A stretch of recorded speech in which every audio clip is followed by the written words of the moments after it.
तहफ़्फ़ुज़ अक़ीदा ख़त्म नबूवत की हमारी ये दूसरी नशिस्त है।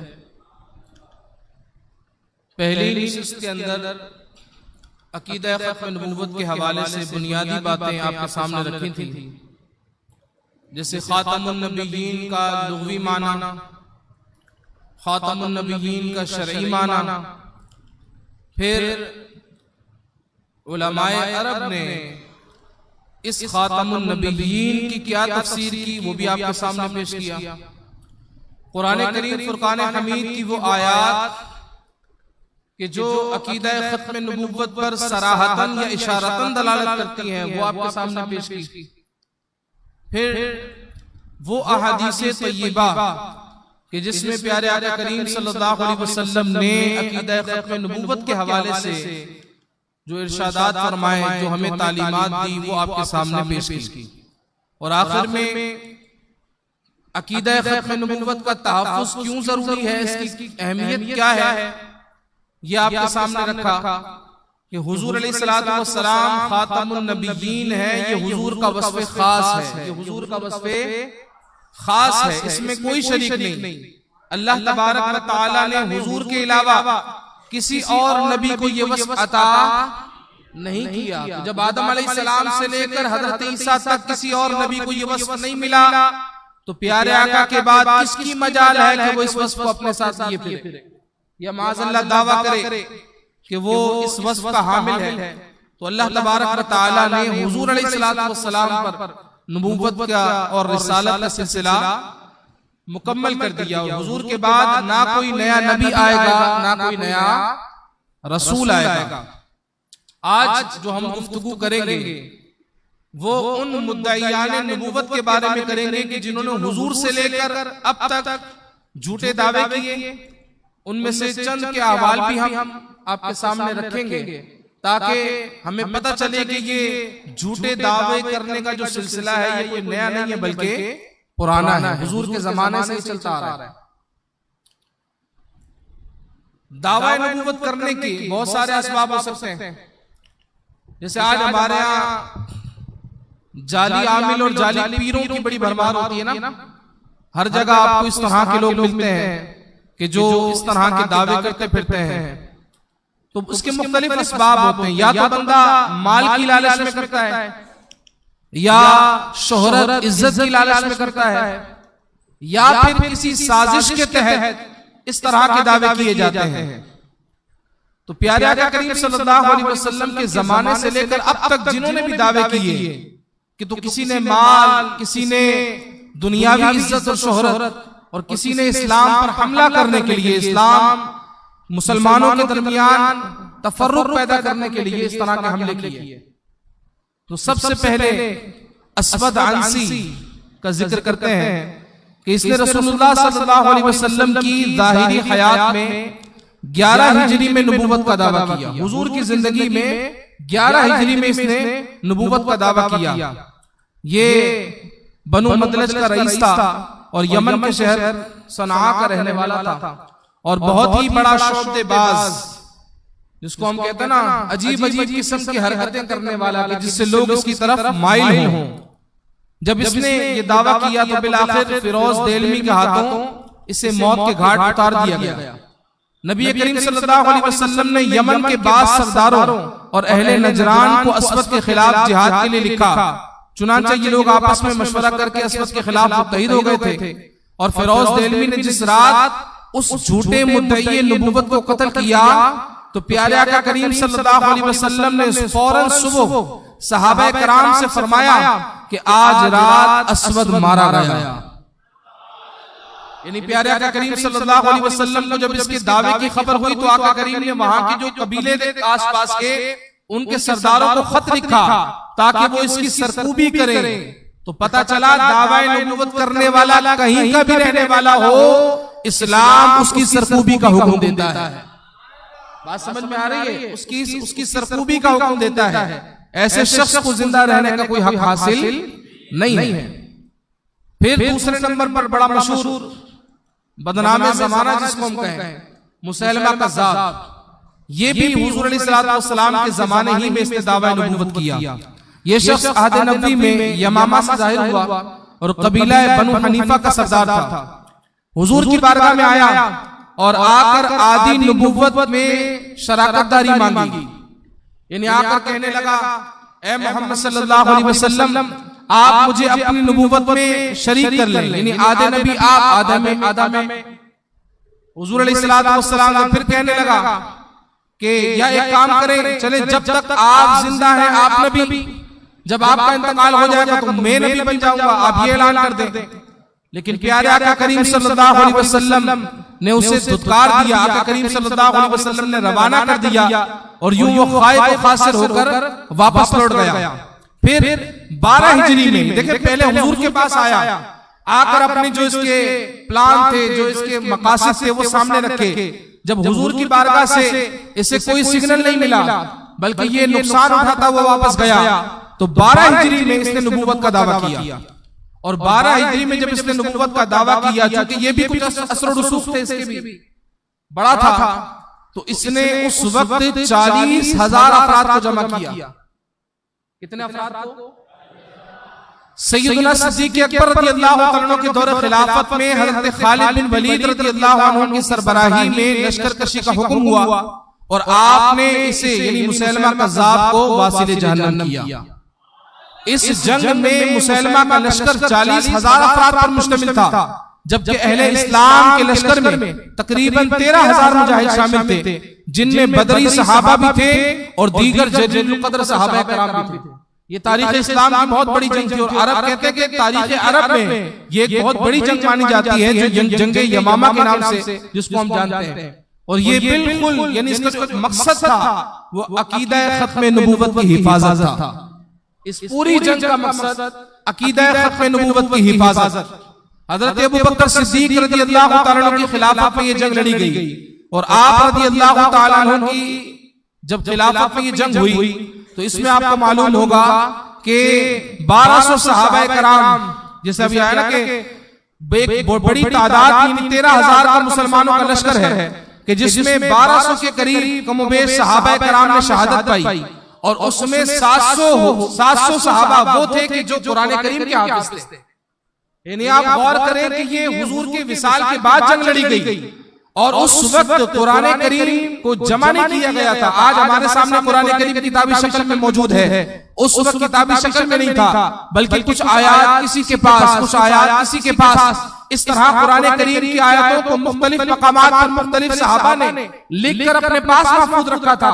उस वक्त हिफ्ज़े कुरान की क्या अहमियत होगी कि उस जंग में 700 सहाबाए किराम हाफिज सिर्फ इस मकसद के लिए उन्होंने अपनी जान दी कि ताजदारे खत्म नबूवत, तो प्यारे आका करीम सल्लल्लाहु अलैहि वसल्लम की खत्म नबूवत की हिफाजत के लिए ये सहाबा कराम शहीद हुए। इतने सहाबा मुसलमानों की तमाम जंगें मिला ले, जंग यमामा से पहले, हुजूर के जमाने यानी बैसत के बाद, हुजूर के बैसत के बाद, ऐलान नबूवत के बाद से लेकर जंग यमामा तक जितनी भी जंगें हुई उनमें इतने सहाबा शहीद नहीं हुए जितने सहाबा सिर्फ जंग यमामा में शहीद हुए। और हज़रत अबू बकर सिद्दीक के बारे में आता है कि जब सहाबा कराम इस कदर बड़ी तादाद से जब शहीद हो रहे थे, सामने वालों को भी नुकसान हो रहा था। ऐसा नहीं है कि सिर्फ सहाबा कराम नाज़िल शहीद हुए, नहीं, बल्कि सामने भी हजारों की तादाद में सहाबा कराम अलैहिम रिदवान ने लोगों को वासिल जहन्नम किया। लेकिन खालिद बिन वलीद रज़ियल्लाहु ताला अन्हु जो कि सिपह सालार थे, आप बार बार सैयदना सिद्दीक़ अकबर को जंग से आगाह फरमाते। जैसे ही मुसलमानों की तादाद शुहदा की बढ़ती, आप जंग के दौरान ही आप मुत्तला फरमाने के लिए किसी को भेज देते, ए खलीफतुल मुस्लिम, ए खलीफतुर रसूल, इतने सहाबा शहीद हो गए, हमारा इतना नुकसान हो गया, इतने सहाबा शहीद हो गए। तो हज़रत खालिद बिन वलीद को हज़रत अबू बकर ने इतना प्यारा जवाब दिया कि आज हमें इस मौजू की अहमियत का अंदाजा हो। हज़रत अबू बकर सिद्दीक़ रज़ियल्लाहु ताला अन्हु ने तारीखी जुमले इरशाद फरमाए, ए खालिद सुनो, अगर तुम्हें कोई आकर खबर दे कि मदीने पर बलवाइयों ने हमला कर दिया है, मुझे शहीद कर दिया है, उम्महातुल मुमिनीन पर, उनकी इज्जत और नामूस पर हमला कर रहे हैं, ए खालिद तुमने फिर भी जंग यमामा के मैदान से वापस नहीं आना जब तक मुसैलमा का सर ना काट दो। अगर कोई खबर दे अबू बकर शहीद हो गए, तुमने इसकी परवाह नहीं करनी। कोई कहे मदीने पर हमला हो गया, परवाह नहीं करनी। बल्कि इस जंग पर लगे रहो। क्या वजह है? वजह यही है कि जो कुछ भी है, हमें जो भी मिला है, इस्लाम मिला, कुरान मिला, वो आमना के लाल से मिला है। अगर उस वक्त इस झूठे मुद्दई नबूवत को पकड़ा न जाता तो इस्लाम इस कदर तरक्की ना कर सकता, इस्लाम इस कदर आगे ना बढ़ता। मुसलमान यानी कई ऐसे भी बेचारे कि जिन्होंने अपना इस्लाम छोड़कर मुसलमान की पैरवी कर ली। और फिर मैं एक बात कहता हूं कि आज लोग कहते हैं देखो भाई कादियानियों के पास इतनी बड़ी तादाद है, इतने लाख लोग कादियानी हैं, इनका सेटअप देखो, इनकी इबादत गाहें देखो, इनके पास हर किस्म की आसाइशें हैं। तो मैं कहता हूं तादाद पर नहीं जाना, तादाद पर न जाए। मुसैलमा कज़्ज़ाब ने 40,000 की तादाद उस वक्त जमा की जब सहाबा किराम मौजूद थे। सुभान अल्लाह नहीं, हैरत की बात। हजरत अबू बकर मौजूद है, फारूक आज़म मौजूद, उस्मान गनी मौजूद, मौला कायनात हैदर कर्रार मौजूद, हजरत हसनैन करीमैन मौजूद है। यानी इतने बड़े बड़े जलीलुल कदर सहाबा किराम मौजूद हैं। इसके बावजूद 40,000 अफराद हिदायत को छोड़कर गुमराही की तरफ चले गए। गौर करें जरा, तो 40,000 अगर उस वक्त गुमराह हो सकते हैं तो क्या 40 लाख कादियानी नहीं हो सकते? हो सकते। तो हमें तादाद की तरफ नहीं जाना, हमें अपनी तवज्जो रसूलुल्लाह की तरफ रखनी है, हमें अपनी तवज्जो हक की तरफ रखनी है। और हमने हमारा पुख्ता अकीदा और यकीन है कि प्यारे मुस्तफा करीम आखिरी नबी है। हुजूर अलैहिस्सलातु वस्सलाम के बाद कोई नया नबी और नया रसूल नहीं आएगा।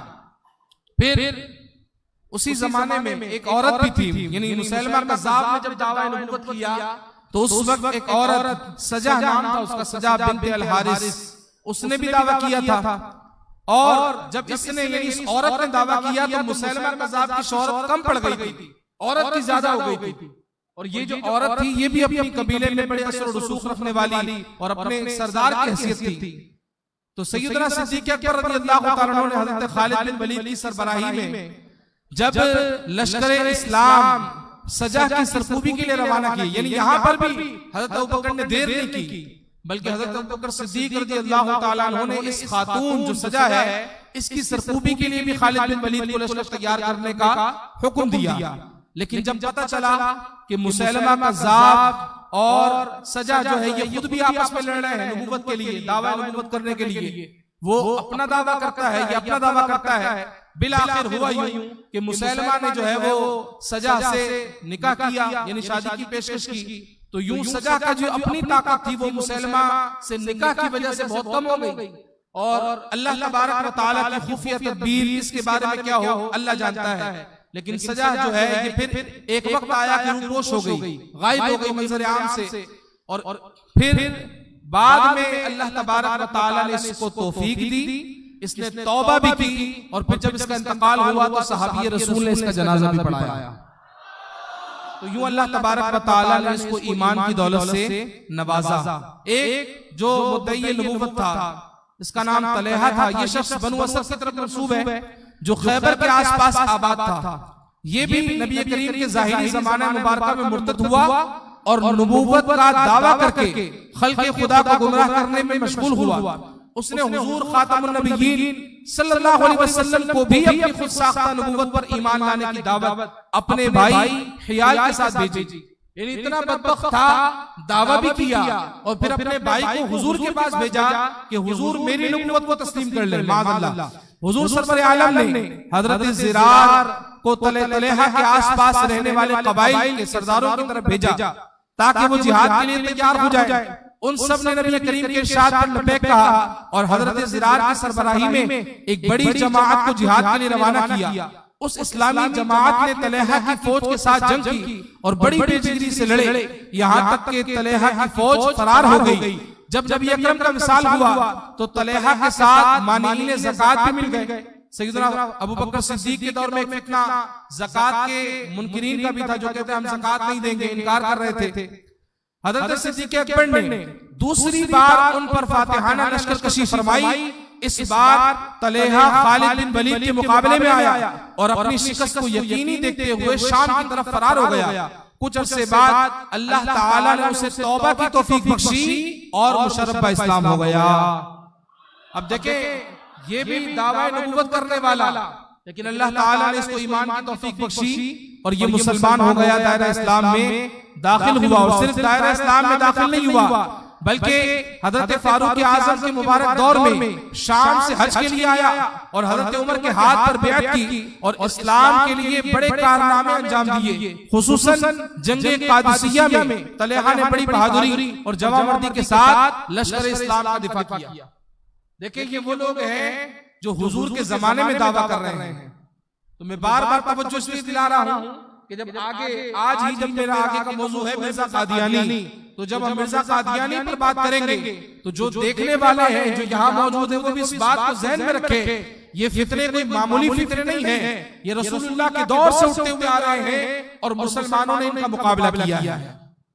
मुसलमान इनका मुकाबला करते रहे हैं। तो हमें भी नीयत यही रखनी है कि जिस तरह हमारे अकाबिरीन और हमारे असलाफ ने इन फितनों की सरकूबी की है, इंशाअल्लाह ज़वजल जब तक हम जिंदा हैं इन फितनों का मुकाबला करते रहेंगे। आगे मैं जिसका जिक्र करूं, बज़ाहिर वो शख्स यानी उसके कारनामे कुछ अच्छे भी थे, लेकिन उस अच्छे कारनामों के बाद अपनी अना और लालच के अंदर वो भी दावा नबूवत कर बैठा, जिसका नाम है मुख्तार बिन अबू उबैद सख्फी, जिसे मुख्तार सख्फी भी कहते हैं। ये वो शख्स था कि जो सबसे पहले जो है वो अहले बैत से बुग़्ज़ रखता था, लेकिन जब इमाम अली मकाम इमाम हुसैन रज़ियल्लाहु ताला अन्हु और करबला में जब जंग हुई और हज़रत इमाम हुसैन को उनके रफ़क़ा के साथ शहीद कर दिया गया, तो इमाम हुसैन का बदला लेने के लिए सबसे पहले यानी जब लोगों ने मुसलमानों ने जब शोर शुरू किया कि भाई अहले बैत घराने को शहीद कर दिया गया, इमाम अली मकाम को शहीद कर दिया गया, तो मुख्तार के दिल में ये बात आई कि अगर मैं इनका बदला ले लेता हूं तो मेरे साथ एक बहुत बड़ी तादाद मुसलमानों की शामिल हो जाएगी, मेरे पास भी ताकत और इख्तियार आएगा। अब इस लालच और इस हवस के अंदर इसने बदला लेना शुरू किया और एक एक करके कातिलाने इमाम हुसैन को मार दिया और ये मुसलमानों की नजर में हीरो बन गया। होता ना भाई अच्छा काम का हीरो बन गया। अब लोग जब इसके करीब आए और मतलब एक बड़ा रश हो गया इसके पास, लेकिन आगे जाके इसने भी दावा नबूवत कर दिया और यूं ये दायरा इस्लाम से खारिज हो गया। खैर एक बहुत बड़ी फहरिस्त और लिस्ट है। हारिस बिन सईद, मुगीरा बिन सईद, बयान बिन समान, इसहाक अखरस, सालेह बिन ज़रीफ, उस्ताद सीस खुरासानी, हमदान बिन अशअस, अली बिन मोहम्मद, हामीम, इसी तरह आगे अली बिन फजल, अब्दुल अजीज, अबुल कासिम अहमद बिन कस्सी, अबू तय्यब अहमद बिन हुसैन, अब्दुल हक बिन सबईन, बायजीद, रोशन जालंधरी, बहा फरीद नेशापुरी, इसके बाद अबू मंसूर ईसा, अजहर तगल्लुबी, अब्दुल अजीज तराबलुसी, बहाउल्लाह का खलीफा बाबुल्लाह, गुलाम अहमद कादियानी 28वें नंबर पर यहाँ पर नाम है। अब आप देखेंगे वो मशहूर नाम है जो यहाँ पर मौजूद है। और भी बहुत से लोग हैं कि जिन्होंने दावा नबूवत किया, लेकिन हर एक यानी जिसको तौबा की तौफीक न मिली तो हर एक इबरत का निशान बना, हर एक को मुसलमानों ने इबरत का निशान बनाया। कोई खुद अपने मर्ज में मर गया और इस दुनिया से चला गया, और कोई ऐसे थे कि जो मुसलमानों के हाथ लगे तो मुसलमानों ने उन्हें वासिले जहन्नम कर दिया। एक वजाहत जो मैंने आपसे पहले की थी कि ये जो आज यानी इस कोर्स के अंदर जो मेरे पास कोर्स है खत्म नबूवत कोर्स, इसके अंदर 28वें नंबर पर मिर्जा कादियानी का नाम आता है। जबकि हमने एक हदीस पढ़ी थी, हुजूर ने फरमाया था कि 30 झूठे दज्जाल होंगे। कितने होंगे? 30। बाद रिवायतों में मुख्तलिफ अदद इस्तेमाल हुए, हुजूर ने मुख्तलिफ फरमाए। तो मैंने उसकी वजाहत की थी कि वो लोग यानी ये जो अदद है कि तादाद तो मुद्दईयान नबूवत की बहुत सारी है, लेकिन ये जो खास अदद जिक्र किया ये वो लोग थे कि जिन्होंने बाकायदा तौर पर मुनज़्ज़म होकर काम किया और अपना एक नेटवर्क बनाया और अपनी ताकत को मजबूत करके एक मजहब की सूरत में मुसलमानों के सामने आए। ये उन लोगों के नाम मैंने आपके सामने पेश किए। अब मिर्जा गुलाम अहमद कादियानी जो बरे सगीर में जिसका एक नाम है और जिसने झूठी नबूवत का दावा किया, ये किस तरह मंजर आम पर आया, इसने किस तरह दावा नबूवत किया। ऐसा नहीं है कि फौरन से उठकर आकर इसने दावा नबूवत किया, नहीं, इसे तैयार किया गया, एक खास मकसद के तहत इसको लाया गया ताकि मुसलमानों को तकसीम कर दिया जाए, मुसलमानों की ताकत को तकसीम कर दिया जाए उस वक्त। तो ये बड़ी काबिल गौर बात है, इस पर हमें तवज्जो करनी चाहिए। और आज भी अगर हम उनके पाकिस्तान के हालात देखें तो कुछ मुख्तलिफ नहीं है। पहले भी साजिशें होती रही, अब भी साजिशें हो रही हैं। पहले तरीका और था, आज तरीका और है, लेकिन अलगर्ज साजिशें हो रही हैं ताकि इस मुमलिकत खुदादाद पाकिस्तान को इस्लामी रियासत के तौर पर कमजोर कर दिया जाए। ये जिस तरह की इस्लामी हुकूमत है, ये एक एटमी ताकत रखती है, तो ये कुफार और यहूद नसारा के लिए इस रुए जमीन पर अगर सबसे ज्यादा कोई खतरे वाली रियासत है तो वो पाकिस्तान है। ये सब जानते हैं, इसीलिए वो हर वक्त कोशिश करते हैं कि मुसलमानों को कमजोर कर दिया जाए। तो बड़े सगीर में जब अंग्रेज ने कब्जा जमाया, यानी जब पाकिस्तान इंडिया ये पार्टीशन नहीं हुए थे, इससे पहले जब बांग्लादेश पाकिस्तान इंडिया सब एक था, पूरा बड़े सगीर, तो जब अंग्रेज ने कब्जा जमाया तो इस अमर की तलाश में, इस काम की तलाश में सर जोड़कर बैठ गया कि मुसलमानों में से जज्बा जिहाद को किस तरह खत्म किया जाए।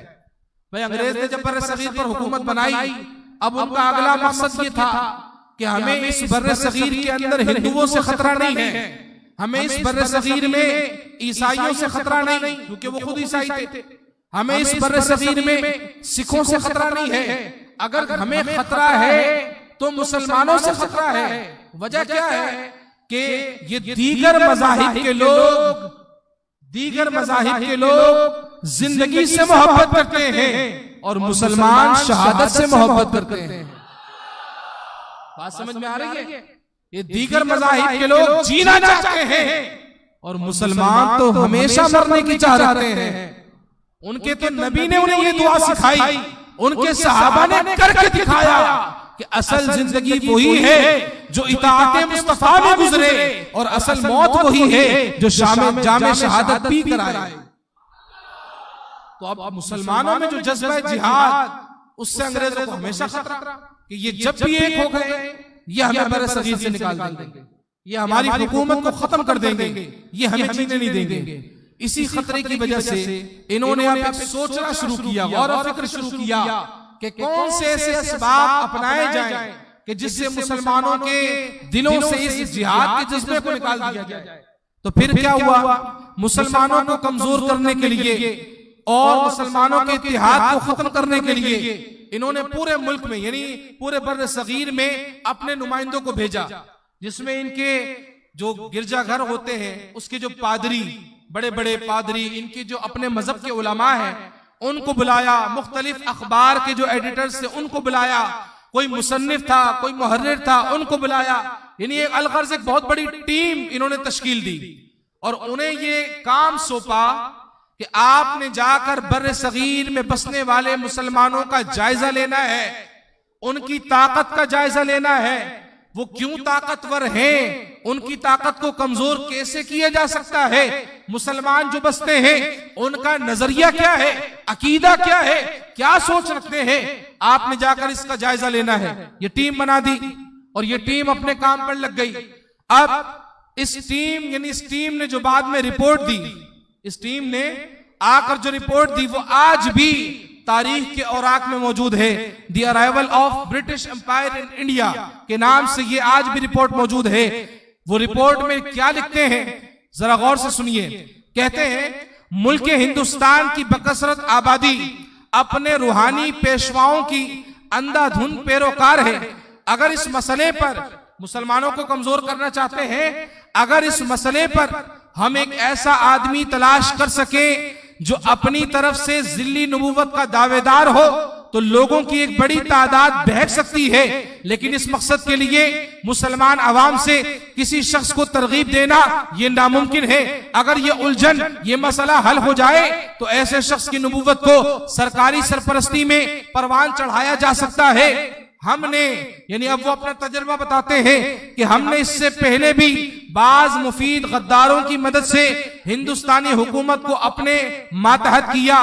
कहते वो मरहला मुख्तलिफ था, आज का मरहला मुख्तलिफ है। बहरहाल ये एक रिपोर्ट पेश की। इसी तरह एक और तहरीर के मुताबिक उन्होंने जो रिपोर्ट पेश की वो भी सुने कि यहाँ के बाशिंदों की एक बड़ी अक्सरियत पीरी मुरीदी के रुझानात की हामिल है। अंग्रेज क्या कहते हैं कि यहां की अक्सरियत मुसलमानों की पीरी मुरीदी के रुझानात की हामिल है। अगर किसी वक्त हम किसी ऐसे गद्दार को ढूंढने में कामयाब हो जाएं जो जिल्ली नबूवत का दावा करने को तैयार हो जाए, तो इसके हल्काए नबूवत में हजारों लोग शामिल हो जाएंगे। लेकिन मुसलमानों में इस किस्म का दावा करने के लिए किसी को तैयार करना ही बुनियादी काम है। यह मुश्किल हल हो जाए तो इसकी नबूवत को हुकूमत की सरपरस्ती में परवान चढ़ाया जा सकता है। बहरहाल ये अंग्रेज जो है वो अपने मकासद को खुद अपनी रिपोर्ट में बयान करते हैं। ये आप खुद तारीख के औराक में पढ़ सकते हैं। बहरहाल अब ये जो सिलसिला शुरू हुआ तो इस सिलसिले के लिए अंग्रेजों ने अपने वफादार लोगों की तलाश शुरू की, अपने लोगों की वफादार लोगों की तलाश शुरू की कि कौन ऐसे लोग हों जो हमारी इस काम में मदद करें। और आपको हैरत हो कि ये डायरेक्ट तीर मिर्जा कादियानी पर नहीं लगा, बल्कि मिर्जा कादियानी के साथ और भी लोग आए इंटरव्यू देने के लिए कि भाई हम इस मकसद के लिए आगे बढ़ेंगे। लेकिन अंग्रेज चूंकि मक्कार है, चालाक है, वो फौरन किसी मुसलमान को ये नहीं कहेंगे कि हम तुझसे नबूवत का दावा करवाएंगे। अपनी चालाकी और अपनी साजिश के तहत अंग्रेज ने अपनी सरकार की सरपरस्ती और माल देने की हवस और लालच दी और इस तरह मुख्तलिफ लोगों को इकट्ठा किया। मुख्तलिफ लोग आए, इंटरव्यू दिए, लेकिन उस इंटरव्यू में मिर्जा कादियानी पास हो गया, बाकी सारे फेल हो गए। ये इसकी बदबख्ती थी, बदनसीबी थी कि ये पास हो गया। और अब मिर्जा कादियानी, इसका मुख्तसर में पस मंजर आपके सामने रखूं कि अंग्रेज जब हिंदुस्तान आया तो उसने अपने इक्तदार के हुसूल और उसको फैलाने की गर्ज से मुख्तलिफ औकात में मुख्तलिफ शोबों से ताल्लुक रखने वाले अफराद को खरीदा। जैसे बंगाल में हुसूल इक्तदार के लिए मीर जाफर और मैसूर के शेर टीपू सुल्तान की जिद्दोजहद को नाकाम बनाने के लिए मीर सादिक को खरीदा और मुसलमानों के अकायद को बर्बाद करने और कत्ल गारत के जरिए ताकत को कमजोर करने के लिए इस्माइल दहलवी, सैयद अहमद राय बरेली और मुसलमानाने हिंद के दिलों से अंबिया और औलिया की अकीदत और मोहब्बत को निकालने के लिए रशीद अहमद गंगोही, खलील अहमद अम्बेडवी और दीगर लोगों पर हाथ रखा। अहले इस्लाम के कुलूब से अकीदा आखिरत को निकालने और उनकी जिंदगी को बेमकसद साबित करने के लिए सर सैयद अहमद खान से काम लिया। इसी तरह मुख्तलिफ लोगों का इंतखाब, यानी मुख्तलिफ मौके पर मुख्तलिफ मकासद के लिए मुख्तलिफ मजमून पर काम करने के लिए अंग्रेज लोगों की सरपरस्ती करते गए। अपने लोगों यानी मुसलमानों को लालच देते गए, रकम देते गए, दौलत देते गए, अयाशी देते गए, और जिसके नसीब खराब थे यानी बदनसीब लोग थे वो इनके हाथ में आए, बिक गए।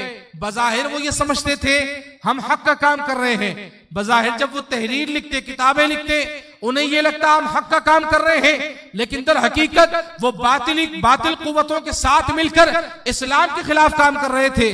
बहरहाल अंग्रेजों ने गुलाम अहमद कादियानी ही का इंतखाब क्यों किया, ये भी बड़ी तवज्जो तलब बात है। उस वक्त एम ए बटलर जो कि बरतानवी पादरी था और ब्रिटिश इंटेलिजेंस का रुकन था, एम ए बटलर को बरतानवी हुकूमत ने इस काम पर मामूर किया कि वो हिंदुस्तान से ऐसा बंदा तलाश करे कि जो हमारे मिशन को पाया तकमील तक पहुंचाए। चुनांचा एम ए बटलर ने सियालकोट में गुलाम अहमद कादियानी से दोस्ती की और रवाबित कायम किए और अक्सर इससे मिलने जाता था। उस वक्त गुलाम अहमद कादियानी डिप्टी कमिश्नर सियालकोट की कचहरी में मामूली तनख्वाह पर मुलाजिम था, मतलब सरकारी मुलाजिम था। कौन सा मुलाजिम था? सरकारी मुलाजिम था। तो आज भी आपको मालूम है ना कि सरकारी मुलाजिम क्या करते हैं, वो ये नहीं देखते कि सामने आशिकाने रसूल है या कौन है। जो सरकारी मुलाजिम हो वो गोलियां चलाने में भी आसरा नहीं करते। ये भी आपने देखा, पाकिस्तान की तारीख में ये लिख दिया गया और बदकिस्मती से हमारे जमाने में हमने मुल्क में ये देख लिया कि आशिकाने रसूल पर कैसे जुल्म किया जाता है, क्योंकि वो सरकारी मुलाजिम है।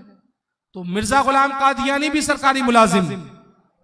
बटलर ने इंग्लैंड जाने से पहले गुलाम अहमद कादियानी से अकेले में एक तवील मुलाकात की और उसे अपने मज़मूम अज़ाइम और मिशन से आगाह किया। मिर्जा कादियानी ने सरकारी मुराआत और माल की हवस में आकर फौरन रजामंदी जाहिर कर दी। झूठे दावेदार के इंतखाब के लिए 4 लोगों का इंटरव्यू लिया गया जिनमें से एक गुलाम कादियानी भी था। इस इंटरव्यू में 3 लोग फेल हो गए और गुलाम कादियानी कामयाब हो गया। अब गुलाम कादियानी कामयाब क्यों हुआ? इस वजह से कि इसका जो खानदान है वो अंग्रेजों की इताअत में पहले ही मशहूर है। इसका जो वालिद था वो भी मशहूर था। और ये हम अपनी तरफ से नहीं कह रहे, मिर्जा गुलाम कादियानी की अपनी किताबुल बरिया और इन कादियानियों का जो एक इंसाइक्लोपीडिया है कि जिसके अंदर इन्होंने गुलाम कादियानी के तमाम रसाइल और किताबों को जमा किया और उसका नाम रखा रूहानी खजाइन। क्या नाम रखा है? रूहानी खजाइन, जबकि इसमें कोई रूहानी वाली बात नहीं है, शैतानी है सारी, लेकिन बहरहाल नाम रखने में क्या जाता है, नाम रख लिया। इसकी जिल्द 13 है, सफा नंबर 4-6। उस पर यह पैराग्राफ खुद मिर्जा कादियानी का है, जो मिर्जा कादियानी अपने वालिद के बारे में कहता है। वो क्या कह रहा है? मिर्जा कादियानी कहता है, अब यहां से मैं आपसे कहूंगा कि तवज्जो रखें कि यहां से जितनी बातें आगे होंगी वो सब सबूत के साथ होगी।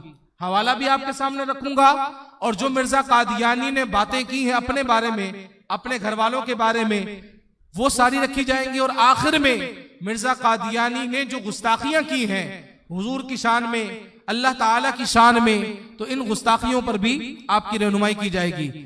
तो मिर्जा कादियानी अपने खानदान के बारे में लिखता है कि मैं एक ऐसे खानदान से हूं जो इस गवर्नमेंट यानी बरतानिया का पक्का खैर ख्वाह है।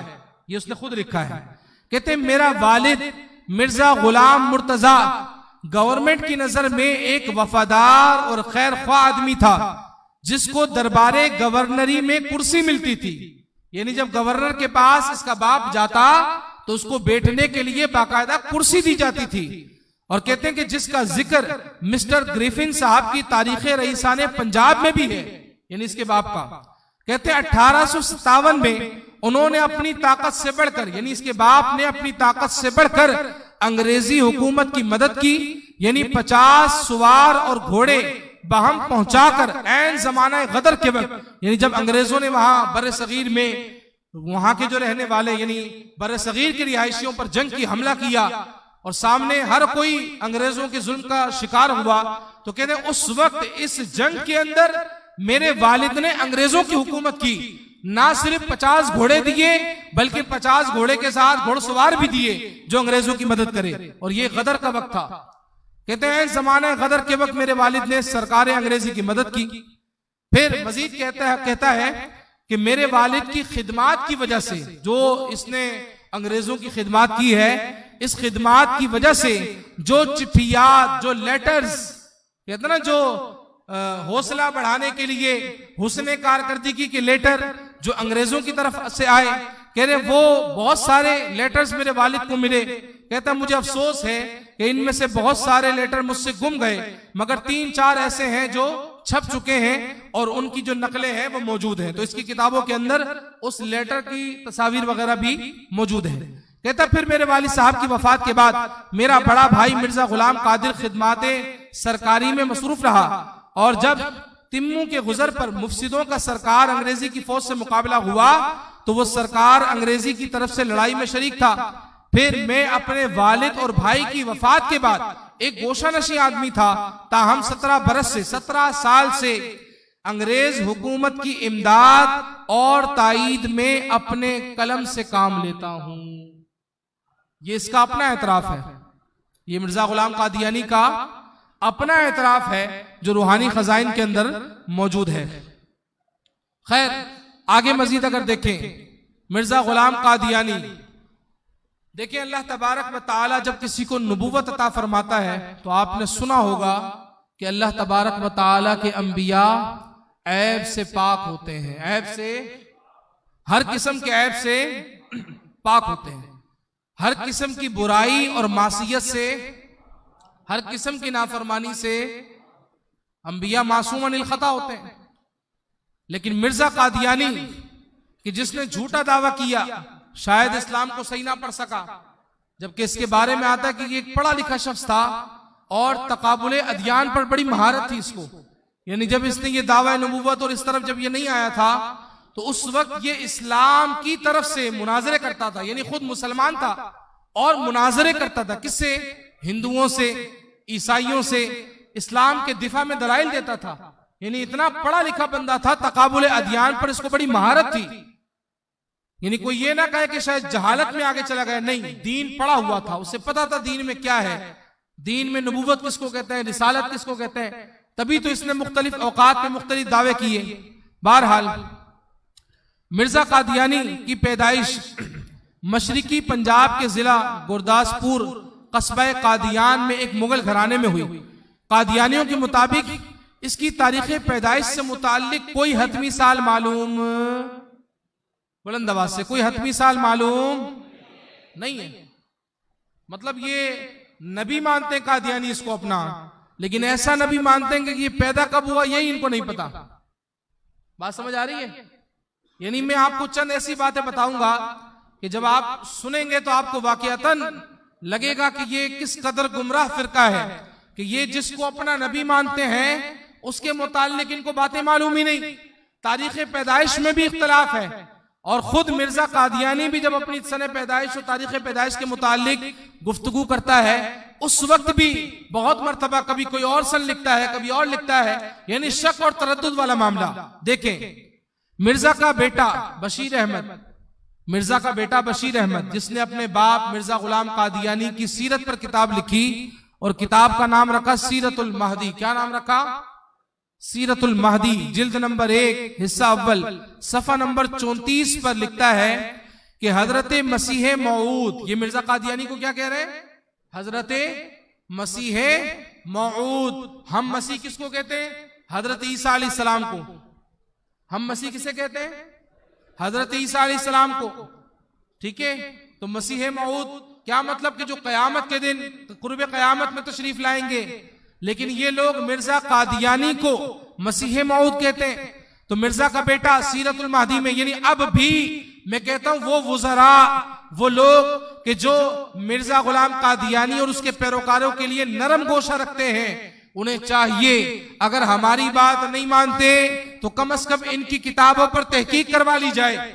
मुल्क के अंदर बड़े से बेहतरीन प्रोफेसर मौजूद हैं, बड़े मुहक्किक मौजूद हैं, उनके जरिए इनकी किताबों की तहकीक करवा ली जाए तो इनका मजहब खुलकर सामने आ जाएगा कि ये मिर्जा गुलाम कादियानी को क्या कहते हैं। बहरहाल मिर्जा का बेटा अपने वालिद के बारे में लिखता है कि हजरत मसीह मऊद की तारीख पैदाइश के मुताल्लिक इख्तिलाफ है, खुद आपकी अपनी तहरीरात भी इस बारे में मुख्तलिफ है। एक और जगह लिखता है कि खुद हजरत साहब की अपनी तहरीरात इस मामले में एक दूसरे से मुखालिफ पड़ती है, क्योंकि वो किसी कतई इल्म पर मबनी नहीं बल्कि महज अंदाजे हैं जो आपने लगाए हैं। मिर्जा का बेटा गुलाम कादियानी के बारे में कह रहा है कि वो अंदाजे हैं तारीख पैदाइश के बारे में मेरे वालिद के, जो मेरे वालिद ने लगाए हैं। तो ये कैसा इनका नबी है जो अंदाजे लगा रहा है? गौर करें। और यहां प्यारे आका करीम सल्लल्लाहु अलैहि वसल्लम की शान अक़दस और हुजूर अलैहिस्सलातु वस्सलाम की शान का आलम क्या है कि प्यारे आका करीम सल्लल्लाहु अलैहि वसल्लम अल्लाह की अता से इल्म गैब जानते हैं। पहाड़ के पीछे क्या है मुस्तफा को यह भी मालूम है, उम्मत किस हाल में है मेरे मुस्तफा करीम ये भी जानते हैं। बात समझ में आ रही है? कब कौन सा फितना नुमुदार होगा प्यारे आका करीम ने 1400 साल पहले हमें बता दिया। बात समझ आ रही है? ये लोग के जिनकी तारीख पैदाइश ही मालूम नहीं, जिनके नसब में शक, जिनके मामलात में शक, वो नबूवत का दावा कर रहे हैं। हुजूर अलैहिस्सलातु वस्सलाम को अल्लाह तबारक व तआला ने जो मनसब अता फरमाया और जो प्यारे आका करीम सल्लल्लाहु अलैहि वसल्लम को अल्लाह तबारक व तआला ने शान अता फरमाई कि मेरे आका करीम सल्लल्लाहु अलैहि वसल्लम इशारा करें तो चांद के 2 टुकड़े हो जाएं, हजरत मौलाए कायनात के लिए दुआ करे तो अल्लाह तबारक व तआला सूरज को मगरिब से दोबारा असर में ले आता है। मेरे मुस्तफा करीम हजरत हलीमा की कमजोर ऊँटनी पर बचपन में बैठ जाए तो वो इतनी तेज हो जाए कि तेज तरीन ऊँटनियों से आगे बढ़ जाती है। वो ऊँटनी रेगिस्तान बंजर जमीन से गुजरे तो मुस्तफा करीम की बरकत से उस ऊँटनी के पांव जिस जमीन पर लगे अल्लाह ताला वहां पर सब्जा उगा देता है। जिनकी तारीख में मसला है देखें मुस्तफा करीम की शान कि प्यारे मुस्तफा करीम जब इस दुनिया में तशरीफ लाए तो आका की आमद इतनी बाबरकत है। सैयद आमना फरमाती है मुस्तफा करीम जब दुनिया में तशरीफ लाए तो ऐसा नूर फैला कि मैं मक्के में रहते हुए शाम के महल्लात को देख रही थी। हुजूर अलैहिस्सलातु वस्सलाम मुस्कुराए तो सहाबा कराम फरमाते हैं मेरे मुस्तफा के मुबारक मुंह से ऐसा नूर निकलता कि सामने पहाड़ों पर रोशनी हो जाती। और हुजूर अलैहिस्सलाम की खुशबू की तो क्या ही बात है। कौन सी खुशबू? अरे प्यारे मुस्तफा का वो पसीना जो आपने एक सहाबी रसूल की बेटी की शादी में दिया कि जब वो आकर अर्ज करते हैं या रसूलुल्लाह सल्लल्लाहु अलैहि वसल्लम बेटी की शादी है, खुशबू नहीं है, आका अता फरमा दे। प्यारे मुस्तफा ने कहा शीशी लाओ। उन्होंने शीशी दी। हुजूर अलैहि सलाम ने अपना मुबारक पसीना लिया, शीशी में डाल दिया। ये चंद कतरे सहाबी रसूल को दिए कि जाओ और अपनी बेटी से कहो कि जब निकाह हो तो इसको लगा लेना।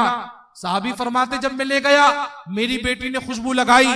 कहते वो खुशबू यानी उसका असर इतना हुआ कि जब भी कोई उस घर की गली से गुजरता उसे मुस्तफा करीम के पसीने की खुशबू आती।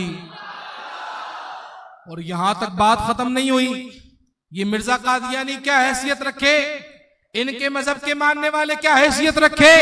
अरे नबी सल्लल्लाहु अलैहि वसल्लम, आकाए दो आलम सल्लल्लाहु अलैहि वसल्लम, खातमुन नबिय्यीन सल्लल्लाहु अलैहि वसल्लम, रहमतुल लिल आलमीन सल्लल्लाहु अलैहि वसल्लम के जिन्होंने अपना पसीना लगाने के लिए दिया बतौर खुशबू के, वो सहाबी कहते हैं और उलमा ने लिखा, रिवायतों में मौजूद है कि वो खुशबू जब तक वो सहाबी रसूल की बेटी ने वो लगाई, कहते अल्लाह ने वो खुशबू सिर्फ उसके लिबास उसके बदन में बाकी ना रखी, बल्कि अल्लाह ने उस सहाबी रसूल की बेटी के नस्लों में उस खुशबू को जारी कर दिया।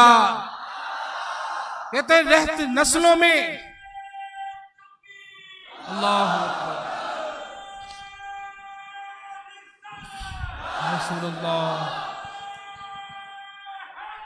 या अली।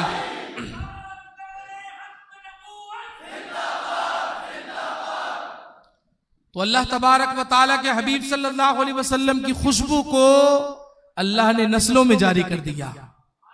नस्लों से खुशबू आने लगी। यकीन करें नस्लों से। ये प्यारे आका करीम सल्लल्लाहु अलैहि वसल्लम के कमालात हैं। हम इसीलिए कहते हैं ताजदारे खत्म नबूवत, ताजदारे खत्म नबूवत। गुलाम अहमद कादियानी की मजहबी मसरूफियात ये भी जरा देखें और अल्लाह ताला की खुफिया तदबीर से डरे। आज होता है ना कि पीर साहब ने जो कह दिया मान लिया। हमारे ऐसा होता है भाई, पीर साहब ने जो कह दिया बस मान लो, पीर साहब ही सही है, भले दीन के खिलाफ बात कर रहे हैं।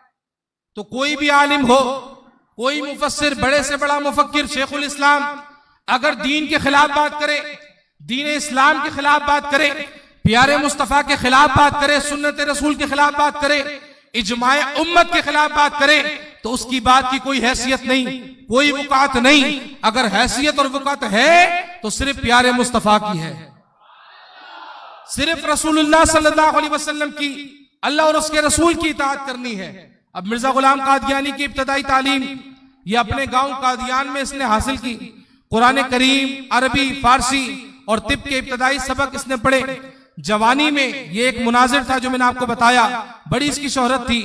इसी तरह दीगर किताबें जो मजहबी किताबें हैं वो भी मिर्जा कादियानी जो है वो बड़े शौक से पढ़ा करता था। गुलाम अहमद कादियानी का मजहबी रुझान, क्योंकि उस वक्त भी फिक़ह हनफी के पैरोकार सब जगह मौजूद थे, इमाम आजम अबू हनीफा के पैरोकार थे, लेकिन कहते ना जिसका नसीब खराब हो जाए तो उसकी जो राह है वो टेढ़ी हो जाती है, वो सिरात मुस्तकीम से हट जाता है।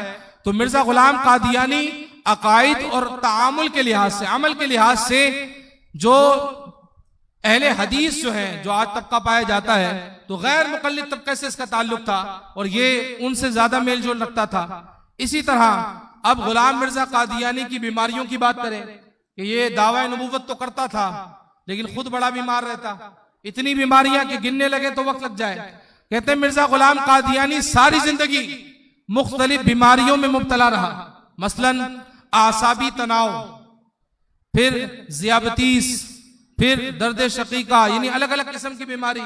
और एक और बीमारी है जो आजकल दीवारों पे देख रहे होते ना, मर्दाना कमजोरी में भी ये लगा था। मर्दाना कमजोरी भी थी इसको, मर्दाना कमजोरी, शुगर, पता नहीं कौन कौन से मर्ज उस वक्त के इसको लगे हुए थे। यहां आप ये देखें कि ये कादियानियों का नबी, यानी जो कादियानी जिसको अपना नबी कहते हैं उसकी हालत है। और यहां प्यारे मुस्तफा करीम की बात करें तो मेरे आका करीम सल्लल्लाहु अलैहि वसल्लम, अल्लाह ताला ने आपको कैसी सेहत अता फरमाई कि अगर कोई मुस्तफा को देख ले तो वो भी ठीक हो जाता है। और प्यारे आका करीम से बढ़कर तबीब कौन है? कोई नहीं। वो तबीब जो दिल पर निगाह डाले तो दिल की दुनिया को बदल दे, दिल की दुनिया को बदल दे। और अगर कोई जंग के दौरान सहाबी हाथ लेकर आ जाए ना, कटा हुआ हाथ, दो टुकड़े, आका हाथ कट गया, मेरे मुस्तफा वो तबीब हैं। ये नहीं कहा जाओ सुई लेकर आ जाओ, धागा लेकर आ जाओ, हम सी देंगे, नहीं नहीं, प्यारे मुस्तफा ने अपना लुआबे दहल लिया, उस सहाबी रसूल के बाजू पर लगाया, उसे जोड़ दिया। सहाबी कहते हैं हाथ तो पहले भी काम करता था, लेकिन मुस्तफा ने जो आप लुआब लगाया ना, उसकी बरकत से इस वाले से ज्यादा काम करता है। बात समझ में आ रही? कोई आंख लेकर आ गया, हुजूर आंख निकल गई, मेरे मुस्तफा ने लुआबे दहल दिया, लगा दिया। सहाबी फरमाते पहले से ज्यादा तेज काम करती है, रोशनी नहीं है, अंधेरा है, सफर दूर का करना है। मुस्तफा करीम ने एक लकड़ी ली दरख्त की, रोशन हो गई मुस्तफा करीम की बरकत से।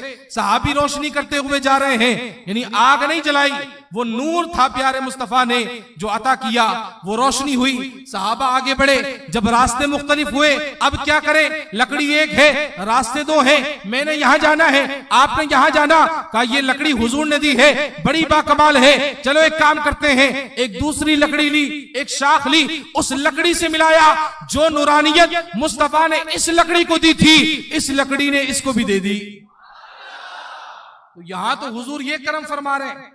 तो हम जिस नबी को मानते हैं, हकीकत में वही नबी है, वही रसूल है, कोई उनके बाद नया नबी नहीं आएगा। अब इसको ये बार बार बीमारियों का मामला, और फिर ये भी आपको मालूम है कि मिर्जा कादियानी किस तरह मरा, आगे मैं आपको हवाले के साथ बताऊंगा। मिर्जा गुलाम कादियानी जहां बहुत सारी बीमारियों में मुब्तला था, वहीं पर मिर्जा कादियानी झूठ भी बहुत बोलता था। और इतने झूठ इसने बोले, इसकी किताबों में आज भी मौजूद हैं। हवाला मैं आपको दे रहा हूं, किताब का नाम रूहानी खजाइन, जिल्द नंबर 22। सबसे पहले मैं आपके सामने ये बात रखूंगा कि मिर्जा झूठों के बारे में क्या कहता है। जब मिर्जा खुद झूठों के बारे में जो कहेगा, तो बाद में मिर्जा के तमाम झूठों पर वो बात सामने आ जाएगी, सादिक आ जाएगी। कैसे?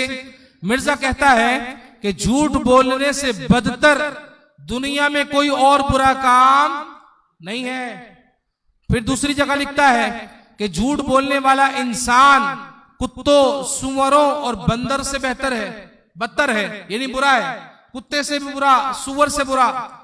फिर एक और जगह लिखता है, कहता है झूठ बोलने वाला निजासत के कीड़े की तरह है, जो निजासत यानी गंदगी ही में पैदा होता है और गंदगी ही में मर जाता है। अब आपने सुन लिया मिर्जा कादियानी झूठ बोलने वालों के बारे में क्या लिख रहा है। अब आगे देखें, मिर्जा कादियानी लिखता है रूहानी खजाइल, जिल्द नंबर 22, सफा नंबर 66। मिर्जा कहता है, और ये गुस्ताखी कर रहा है हुजूर की, लेकिन मैं आपके सामने सिर्फ इसलिए पेश कर रहा हूं ताकि लोगों को पता चले कि हम जो कादियानियों पर पाबंदी की बात करते हैं, इन पर सख्ती की बात करते हैं, और इस मजहब का जो हम रद्द करते हैं, इसकी वजह क्या है कि मिर्जा कादियानी ने न रब को छोड़ा, न रसूलुल्लाह को छोड़ा, न हजरत ईसा अलैहिस्सलाम को छोड़ा, न हजरत मरियम को छोड़ा, न दीगर अंबिया किराम को, न कुरान को। हर एक जरूरियात दीनी के बारे में, हर एक मुसल्लमात के बारे में इसने बदगोई की, बुरे अल्फाज कहे, अपनी गलत फिक्र यहां पे दी। मिर्जा कादियानी लिखता है कि हमारे नबी को बास पेशगोइयों में खुदा करके पुकारा गया है। यानी मिर्जा कादियानी हुजूर पर माज़अल्लाह बहतान मान रहा है। कहता है कि हुजूर को बाज वही में अल्लाह ने खुदा कहकर पुकारा, जबकि हुजूर को कभी भी किसी भी वही में खुदा कहकर नहीं पुकारा गया। मिर्जा ने झूठ बोला, भाई बोला कि नहीं बोला? तो मिर्जा दुनिया का बदतरीन इंसान हुआ कि नहीं हुआ? भाई मैं नहीं कह रहा, मिर्जा खुद कह रहा है। मिर्जा बंदरों से बदतर हुआ, सुअरों से बदतर हुआ, कुत्तों से बदतर हुआ। किसने कहा? मिर्जा ने कहा। अगर कोई कहे मैं कह रहा हूं, नहीं, ये मिर्जा कादियानी ने खुद झूठों के बारे में कहा। आगे एक और झूठ, सफेद झूठ होता ना, कि दिन दहाड़े झूठ, ऐसा झूठ के बंदा बोले यार कैसी बात कर रहा है, यानी बच्चा भी अगर होना उसके सामने ये बात की जाए तो वो कहे ये नामुमकिन बात है, ऐसा नहीं है। मिर्जा लिखता है रूहानी खजाइल जिल्द नंबर 23 में, कहते हैं आप सल्लल्लाहु अलैहि वसल्लम के घर में 11 लड़के पैदा हुए। कितना झूठ बोलता है, जबकि किसी भी हदीस की किताब, किसी भी तारीख की किताब को उठाएं तो कहीं पर भी ये मौजूद नहीं है कि हुजूर के यहाँ 11 लड़के पैदा हुए। और कहते सब के सब फौत हो गए थे, यानी 11 पैदा हुए सब फौत हो गए, मादल्ला। एक और जगह लिखता है कि हदीसों से साफ तौर पर यह बात निकलती है कि आखिरी जमाने में हजरत मोहम्मद सल्लल्लाहु अलैहि वसल्लम भी दुनिया में जाहिर होंगे, जबकि इस तरह की कोई हदीस मौजूद नहीं है। और हजरत ईसा अलैहिस्सलाम भी, यानी हजरत ईसा भी आएंगे, मगर दोनों बुरूजी तौर पर आएंगे, ना हकीकी तौर पर। अब ये कौन सी हदीस थी, कहां का हवाला था, ऐसी हदीस कहीं पर भी मौजूद नहीं है।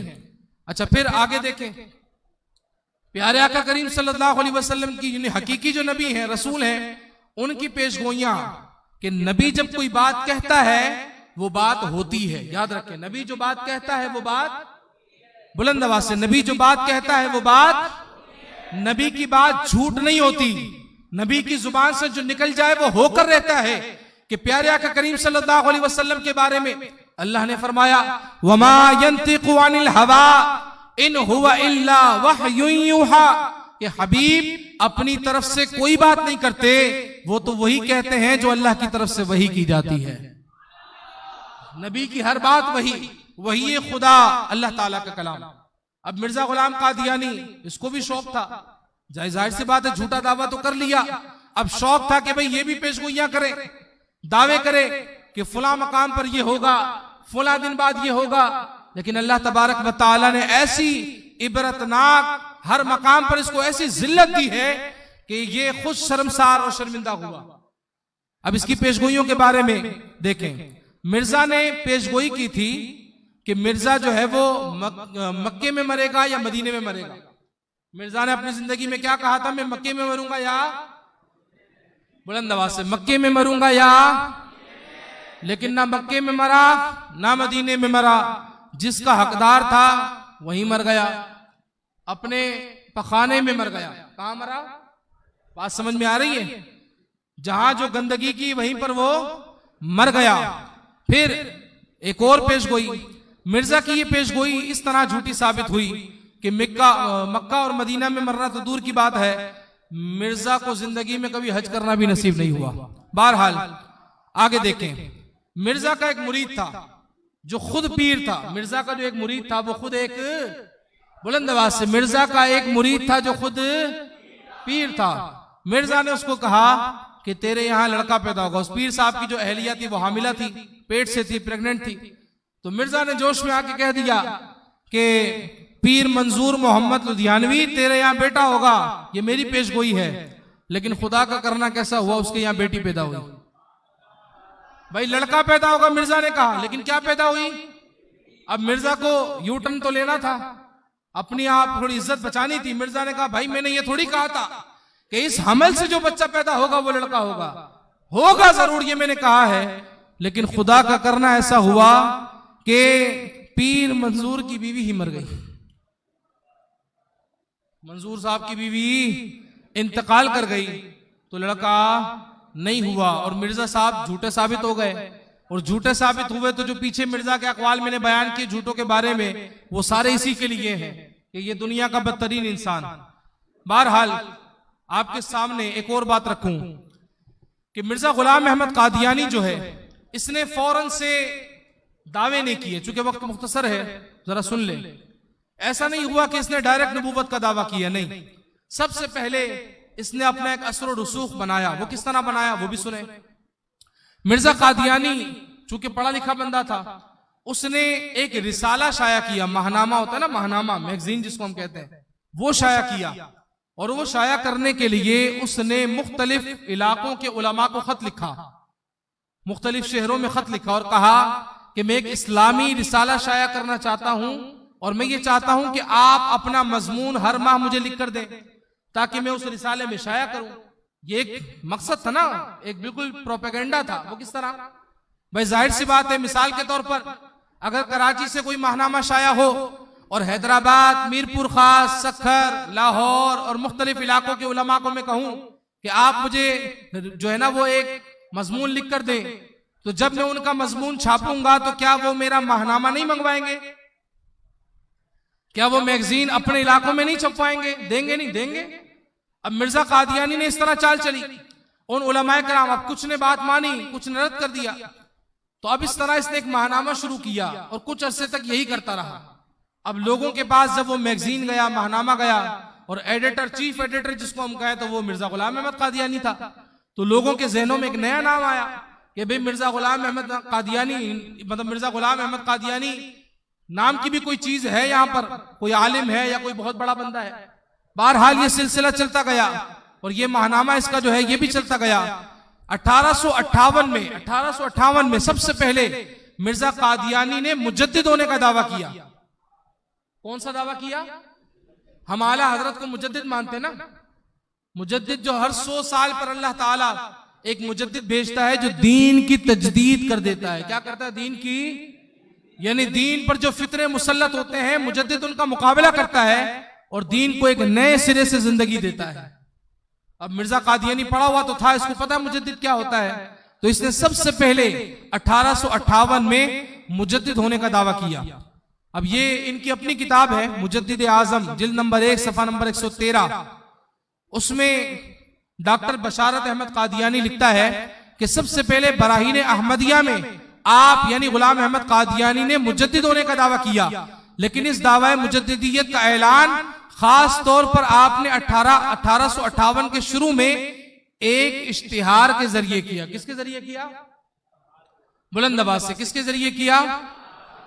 इश्तिहार के जरिए। जबकि इसको ये नहीं पता कि जब अल्लाह ताला किसी को मुजद्दिद बनाता है तो उसकी मोहब्बत लोगों के दिलों में खुद ही डाल देता है। अल्लाह खुद ही असबाब पैदा फरमा देता है। आला हजरत ने कभी जिंदगी में अपने आप को मुजद्दिद नहीं कहा था। आला हजरत ने कभी नहीं कहा कि मैं मुजद्दिद हूं। मेरे इमाम को तो उस वक्त के बड़े उलमा ने कहा कि अगर कोई इस वक्त मुजद्दिद है तो वो इमाम अहमद रजा खान है। क्यों है भाई? कहते हैं हिंदुस्तान में किसी को मसला हो तो वो अहमद रजा खान से पूछते हैं, अरब में मसला हो तो अहमद रजा खान की तरफ रुजू करते हैं। अरे अरब और अजम के उलमा की आंख का तारा अगर कोई था तो वो अहमद रजा खान था। तो उस वक्त जो बड़े जलसे होते थे उसमें ऐलान किया गया कि आला हजरत इमाम अहले सुन्नत मुजद्दिद है।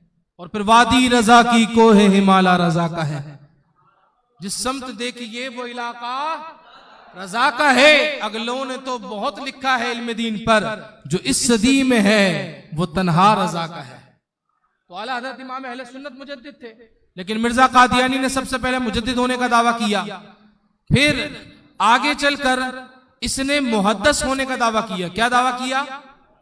मुहद्दस होने का। यह भी हमारा एक इस्लामी मनसब है। वो क्या है कि नबी करीम सल्लल्लाहु अलैहि वसल्लम के फरमान के मुताबिक पिछली उम्मतों में मुहद्दस हुआ करते थे और इस उम्मत के मुहद्दस हजरत उमर रदियल्लाहु ताला अन्हु है। और मुहद्दस उस बाकमाल शख्स को कहते हैं कि जिसकी जुबान पर मलाइका कलाम करते हैं, यानी उसकी राय दुरुस्त और कश्फ सच्चा होता है, उसे इल्हाम भी बकसरत होते हैं। तो मिर्जा कादियानी ने राह खोली आगे बढ़ने के लिए कि लोग मुझे मुहद्दस मान लें, ताकि जब मैं कोई बात करूं इल्हाम के तौर पर तो लोग मेरे इल्हाम को कबूल करें। बहरहाल 1898 में मिर्जा ने महदी होने का दावा किया कि वो जो इमाम महदी आने वाले थे वो मैं हूं। फिर बात आगे बढ़ी, फिर मिर्जा गुलाम कादियानी ने मिस्ल मसीह और मसीह मऊद होने का दावा किया। पहले कहा मैं हजरत ईसा अलैहिस्सलाम की मिसल हूं, यानी मसीह मऊद जो कयामत में आने वाले हैं मैं उनकी मिसल हूं। फिर बाद में मिर्जा कादियानी ने कहा कि जिस ईसा का तुम इंतजार करते थे वो ईसा मैं ही हूं, माज़अल्लाह अपने आप को ऐने ईसा कह दिया। फिर बात आगे बढ़ी तो मिर्जा गुलाम कादियानी ने ईसा अलैहिस्सलातु वस्सलाम से अफजल होने का दावा कर दिया। जब इससे आगे बढ़ा इसने जिल्ली और बुरूजी नबी होने का दावा कर दिया। फिर आगे बढ़ा गैर हकीकी नबी होने का दावा कर दिया। फिर आगे बढ़ा साहिब शरीयत और हकीकी नबी होने का दावा किया। और आगे बढ़कर गुस्ताखियों में इतना बड़ा कि माअज़ल्लाह मिर्जा ने अपने आप को प्यारे मुस्तफा करीम के बराबर कर दिया और बराबर कहना शुरू कर दिया। क्या लिखा? अखबारुल फजल किताब का नाम है, कादियान से छपी है और ये 1915 के अंदर ये शाया हुई। लिखता है कि इधर बच्चा पैदा होता है और उसके कान में अजान दी जाती है और शुरू ही में उसको खुदा और खुदा के रसूल पाक का नाम सुनाया जाता है। कहता है कि बिआईनी ही ये बात मेरे साथ हुई, मैं अभी अहमदियत में बतौरे बच्चे ही के था जो मेरे कानों में ये आवाज पड़ी कि मसीह मऊद मोहम्मद व ऐन मोहम्मद, यानी मिर्जा कादियानी मोहम्मद है और ऐन मोहम्मद है। माअल्लाह सुम्मा माअल्लाह, यानी कहा कि मैं मोहम्मद हूं, अपने आप को माअल्लाह हुजूर अलैहिस्सलाम कह रहे हैं कि मैं मोहम्मद और ऐन मोहम्मद हूं। कहता जब मैं पैदा हुआ मेरे कान में यह किसी ने कह दिया कि तू मोहम्मद है माअल्लाह। और ये इनकी अपनी किताब में है। किसमें है? अपनी किताब में है, आज भी लिखी हुई है। उन्हीं किताबों को देखकर इस कोर्स को बनाया गया है। अल्हम्दुलिल्लाह कोर्स हमारे पास मौजूद है, जो देखना चाहे, हवाला देखना चाहे आप देख भी सकते हैं। अगर किसी लाइब्रेरी में जाएं और यहाँ जहां इनकी किताबों को पाएं तो वहां पर भी ये सारी चीजें आप देख सकते हैं। आगे ये बात खत्म नहीं हुई, पहले तो अपने आप को माज़अल्लाह हुजूर के बराबर का, अब क्या कहता है? कहता है अखबारुल फजल, यही अखबार जो शाया हुआ, कहता है कि ये बात बिल्कुल सही है कि हर शख्स तरक्की कर सकता है और बड़े से बड़ा दर्जा पा सकता है, हत्ता कि मोहम्मद से भी बढ़ सकता है। माज़अल्लाह, बुलंद आवाज से कहे माज़अल्लाह। आगे फिर तमाम अंबिया के जामे कमालात होने का दावा किया कि जो अंबिया कराम को कमालात मिले हैं वो सारे मुझे भी मिले हैं। माज़अल्लाह इस तरह की बात करने लगा। फिर अपनी शोहरत को बढ़ाने के लिए, अपने आप को बेहतर बनाने के लिए, अच्छा साबित करने के लिए इसने माज़अल्लाह अंबिया कराम पर झूठ भी बांधे। सबसे पहले आपके सामने रखूं, रूहानी खजाइल जिल्द नंबर 22 पर है कि हमारे नबी को बाज पेशगोइयों में खुदा कह के पुकारा गया। मैंने पहले आपको बताया। एक और किताब है रूहानी खजाइन जिल्द नंबर 10 है, उसमें लिखता है कि हजरत मसीह खुदाई के दावेदार थे माज़अल्लाह, जबकि हजरत ईसा अलैहिस्सलाम ने कभी भी खुदाई का दावा नहीं किया। फिर हुजूर अलैहिस्सलातु वस्सलाम की तरफ जो झूठ मंसूब किया कि आपके यहाँ 11 लड़के पैदा हुए। बहरहाल ये अपने मनसब यानी अपने मंसूबे में आगे बढ़ता गया और आखिर में मैं आपके सामने रखूं कि जब मिर्जा गुलाम कादियानी ये सारी चीजें कर रहा था तो उस वक्त किस तरह इसकी सरकूबी की गई और उलमाए अहले सुन्नत व जमात ने किस तरह का रद्द अमल जाहिर किया, ये हमें याद भी रखना चाहिए, अपने इन मोहसिनों को भी याद रखना चाहिए। और जब भी दुआ करें तो अल्लाह तबारक व तआला के इन नेक बंदों को जरूर अपनी दुआओं में याद रखें। गुलाम अहमद कादियानी के दावा नबुव्वत और खुराफात के खिलाफ उस जमाने के उलमा ने मकदूर भर काविशें की, तकारीर, तसानीफ, तालीफात और मुनाजरों के जरिए इस फितने का भरपूर रद्द किया। गुलाम कादियानी की किताब बराहीन अहमदिया का तीसरा हिस्सा 1886 में शाया होकर सामने आया तो इसके कुफ्र और गुमराही के रद्द में सबसे पहले बुजुर्ग आलिम दीन हजरत अल्लामा मुफ्ती गुलाम दस्तगीर कुसूरी नक्शबंदी ने रिसाला तहरीर किया और आपने इस रिसाले में इसका रद्द किया। फिर इसी तरह हजरत मुफ्ती गुलाम दस्तगीर कुसूरी साहब इसका रद्द करते गए और वो उलमाए किराम कि जिन्होंने मिर्जा गुलाम कादियानी का रद्द किया उनमें मुफ्ती गुलाम रसूल अमृतसरी नक्शबंदी, मुफ्ती काजी फजल अहमद लुधियानवी, हजरत मौलाना फकीर मोहम्मद जहलमी, शेखुल इस्लाम अनवारुल्लाह खान फारूकी, आला हजरत इमाम अहले सुन्नत इमाम अहमद रजा खान फाजिल बरेलवी, हुज्जतुल इस्लाम मुफ्ती हामिद रजा खान फाजिल बरेलवी, ताजदार गोलड़ा पीर सैयद मेहर अली शाह साहब रहमतुल्लाहि तआला अलैह, इनके अलावा और बहुत सारे उलमाए किराम ने मिर्जा की सरकूबी की और मिर्जा के खिलाफ बिल्कुल डट कर खड़े होकर मिर्जा का मुकाबला किया। तहरीर के जरिए, तस्नीफ के जरिए, जलसों के जरिए जिस तरह मुमकिन हुआ उलमा ने काम किया और उनकी मेहनतों का ये समर है कि आज फारूक आजम मस्जिद में बैठकर आप अकीदा खत्म नबूवत के तहफ्फुज़ पर बयान सुन रहे हैं। बात समझ में आ रही है? तो उलमा, बात लोग कहते हैं ना हमारे उलमा ने क्या किया। और भाई अगर उलमा उस वक्त काम न करते, अगर मुसलमान तहफ़्फ़ुज़ अकीदा खत्म नबूवत के लिए अपनी जानों का नजराना पेश न करते, तो आज हम कहां खत्म नबूवत की बात कर रहे होते। तो ये उनकी कुर्बानियां हैं जो उलमाए कराम ने दी, जो मुसलमानों ने दी। तो हमें चाहिए कि हम इन शहीदों को याद रखें, हम इन बुजुर्गों को याद रखें, अकाबिरीन को याद रखें। कल यानी अगली जो हमारी नशिस्त होगी इंशाअल्लाह 26वीं शब को, उसके अंदर हजरत ईसा अलैहिस्सलाम के हवाले से गुफ्तगू होगी। क्योंकि कादियानी मुसलमानों को गुमराह करने के लिए एक वसवसा ये भी डालते हैं कि भाई तुम कहते हो हुजूर के बाद कोई नबी नहीं आएगा, तो ईसा अलैहिस्सलाम तो आएंगे कुर्बे क़यामत में, वो भी तो नबी होंगे। तो इस एतराज का जवाब क्या है, इस पर गुफ्तगू होगी। और पाकिस्तान यानी बर्र सगीर में जो तहरीक खत्म नबूवत चली और फिर पाकिस्तान बनने के बाद किस तरह ये तहरीक खत्म नबूवत आगे बढ़ी और किस तरह ये 1974 में हमारी पाकिस्तान की असम्बली में तहफ़्फ़ुज़ अकीदा खत्म नबूवत का कानून हमारे आइन का हिस्सा बना, किन बुजुर्गों ने इस पे किरदार अदा किया और कादियानियों पर कौन कौन सी पाबंदी हमारे आइन के तहत आज मौजूद है, उन तमाम पर इंशाअल्लाह हमारी आखिरी निशस्त में गुफ्तगू होगी। अल्लाह तबारक व तआला से दुआ है कि रब्बे करीम इस निशस्त को कबूल फरमाए। गुफ्तगू में अगर कोई गलती हुई, कोई कोताही हुई, अल्लाह ताला मुआफ फरमाए। व आखिरु दावाना अनिल हम्दुलिल्लाहि रब्बिल आलमीन। ताजदारे खत्म नबूवत, ताजदारे खत्म नबूवत, मनसब नबियन, मनसब नबियन। भाई गुस्ताख सिर्फ ये हॉलैंड वाले और ये लोग गुस्ताखी नहीं करते, ये कादियानी सबसे बड़े गुस्ताख है इस रूए जमीन के। मनसब नबियन, मनसब नबियन, उन्हें जाना उन्हें माना, न रखा गैर से काम, लिल्लाहिल हम्द, मैं दुनिया से